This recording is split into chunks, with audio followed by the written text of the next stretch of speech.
అందరికీ నమస్కారం. మరో వైసీపీ ఎంపీ రాజీనామా, వేరే పార్టీలోకి జంప్. ఈ విషయాన్ని తెలుసుకుని వీడియో మీరు కంప్లీట్గా చూడండి. అప్పుడే మీకు కంప్లీట్ ఇన్ఫర్మేషన్ ఏంటో అర్థమవుతుంది. అదేవిధంగా చాలామంది వీడియో చూస్తున్నారు కానీ సబ్స్క్రైబ్ చేసుకోవడం మాత్రం మర్చిపోతున్నారు. దయచేసి సబ్స్క్రైబ్ చేసుకోండి. సబ్స్క్రైబ్ చేసుకోవడం వల్ల నేను చేసే ప్రతి ఒక్క అప్డేట్ మీరు ముందుగానే పొందగలుగుతారు. అదేవిధంగా చాలామంది లైక్ చేయడం మర్చిపోతున్నారు. దయచేసి లైక్ చేయండి. లైక్ చేయడం వల్ల ఈ ఇన్ఫర్మేషన్ మనం చాలామందికి రీచ్ అయ్యేలా అవుతాం.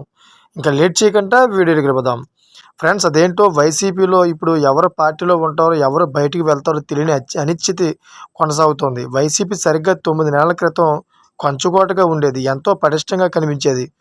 ఓటమి అన్న మాటను కూడా ఎవరు సీరియస్గా పట్టించుకునేవారు కాదు.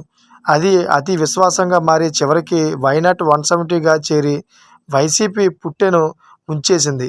11 సీట్లకు పరిమితం చేసింది. వైసీపీకి దక్కిన ఆ ఘోర పరాజయం తర్వాత ఈ రోజుకి జీర్ణించుకోలేని స్థితిలోకి అధినాయకత్వం ఉంది. అంటే ఇక లీడర్లు కేడర్ గురించి చెప్పతరమా అన్నది అందరి మాట. అయితే ఇక పార్టీ ఓటమి తర్వాత జగన్ పెద్దగా జనంలోకి రావడం లేదు. పార్టీ యాక్టివిటీ కూడా తగ్గించేశారు. ఎక్కువ సమయం బెంగళూరులో ఉంటున్నారు.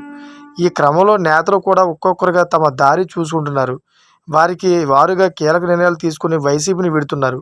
ఈ నేపథ్యంలో వైసీపీ ఓడినా తమకు ఉన్న అతిపెద్ద సంఖ్యాబలం ప్రభావంతో రాజకీయంగా నిలబడవచ్చు అని ఆశించిన రాజ్యసభ శాసనమండలిలో ఎదురు దెబ్బలు తగులుతున్నాయి. అక్కడ వైసీపీకి ఉన్న మెజార్టీలు క్రమంగా కరిగిపోతున్నాయి.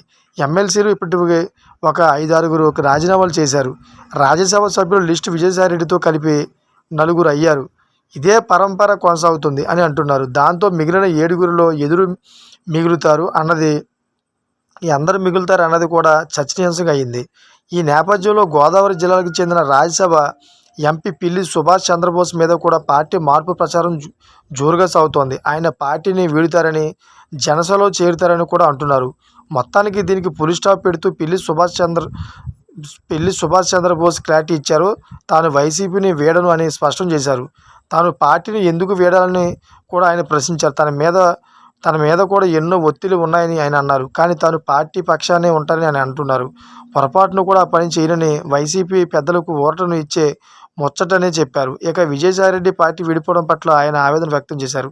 చూసారా ఫ్రెండ్స్? లేటెస్ట్ అప్డేట్స్ కోసం ఛానల్ సబ్స్క్రైబ్ చేసుకోండి. Thank for watching friends.